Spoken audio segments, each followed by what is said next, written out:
Alright, so we're back once again, and today we're going to be going over a topic that most people ask themselves, usually while getting detonated, but not so much while first logging into the game. And that question is, what reasons are there to play World of Warships? And should you play World of Warships?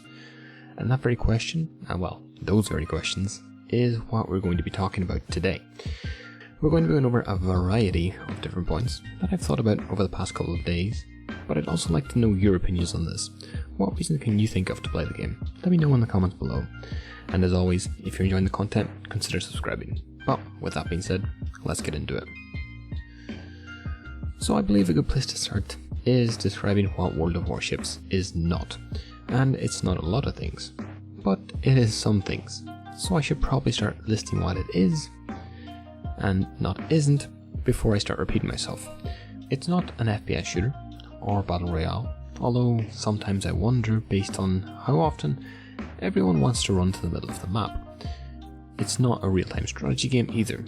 The amount of strategy in the game is relatively limited, especially when compared to open world games such as Rome Total War and other games of that nature. What World of Warships is an MMO. To be specific, a free-to-play, naval warfare-based MMO or mass multiplayer online game.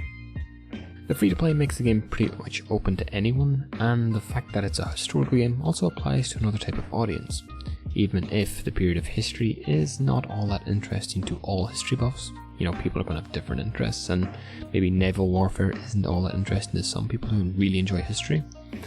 And the fact that it is an MMO is also another aspect, because it is the most popular game type in the world.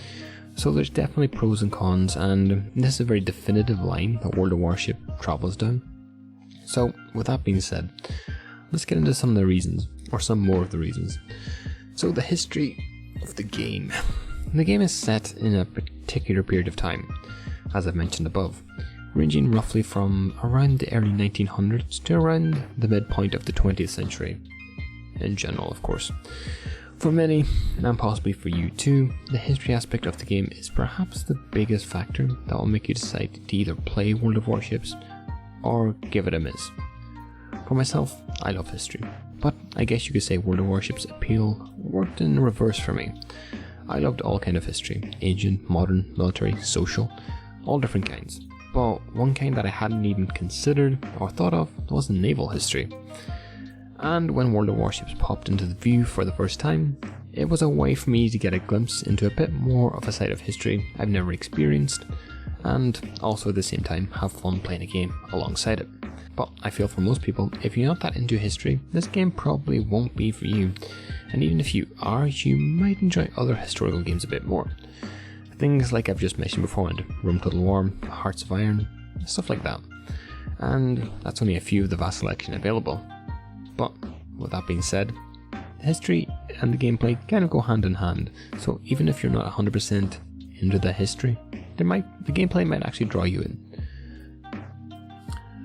Now, I'm not going to talk all that much about the gameplay of World of Warships, mostly for two reasons. One, it's extremely controversial. Some people will call carriers balanced, others will say they break the game, and to be fair, I'm not the best player in the game, so I'm not going to make comments on game balance. And of course, this ties back to the previous point of the game being strongly about a particular historical period. If someone is at the point where they've downloaded the game, are really into the period of history that this game is set in, then I don't think the actual gameplay is going to have all that much of a strong impact on the likelihood of that player sticking around for a long period of time. I think the draw of the actual theme of the game is going to be very, very strong. But of course, that's just my opinion, and feel free to disagree in the comments below. Now, one thing I do want to touch on is the player base. So let's talk a little bit about the player base. Basically, the person watching this video, if you've made it this far, well done, and myself, we're all part of the player base that makes up this game. And for the most part, the player base is fairly welcoming. Most games, the chat is fairly pleasant, although you do get the odd rager, but that's to be expected in pretty much every game. All in all, I believe the player base is very welcoming to new players, be it if you ask a question in game, on the subreddit, or even during a live stream. It almost always gets answered. and there isn't very much elitism like you would see from other player bases. So, well done everyone. The environment for the game is welcoming and healthy. So, there's one more thing I want to touch on in this video, and it's more of a personal preference type thing than an actual, main consistent point of the game. And that's the fact that there's no constant ranking system. Now, if you've seen my previous video where, I discuss ranked and all the interesting things that come along with it, this may come as a little bit of a surprise to you, but maybe just bear with me for a little bit. Now, again, this was a point I wasn't going to touch on all that much, but I thought, why the hell not? There is no constant ranking system in World of Warships. Ranking acts as a set period of time, and then it goes away, then it comes back, and then it goes away, then it comes back. So it's an alternative cycle. Now, I thought about it for a little bit, and I can think of a few different ways that this is both beneficial for the game, but also at the same time creates a fair amount of frustration for those who play it. So let's go through some of these reasons.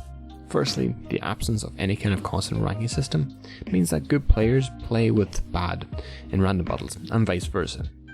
Now, again, this is both good and bad. Good in the sense that new players get to constantly play against highly skilled players and hone their playstyle and ability in order to get better more quickly than if they were playing versus people with the same skill level as themselves in a ranking system. But at the same time, there's also several downsides. For the good players, it means the quality of the games goes down, no matter what you do. And when this happens, you can start to find the game much less enjoyable to play, as players start doing random things and playing strangely, and generally if you're a good player, people start doing things you just can't predict, so it can actually cause your play to get quite a bit worse, because if you're not getting punished constantly for those little mistakes you make, that you would get punished for if you're playing in a game full of super unicums, then you're going to start thinking that it's acceptable to play that way going forward, hence causing your level of play to decrease. Now, of course, we can flip this and say, well, if they produced a constant ranking system, then it would split the already small player base between random battles and ranked battles, and queue times would probably balloon, so that aspect needs to be taken into consideration also. So overall, there can be arguments either side of the ranking system argument. But let me know in the comments below if you think there should be a constant ranking system implemented into the game.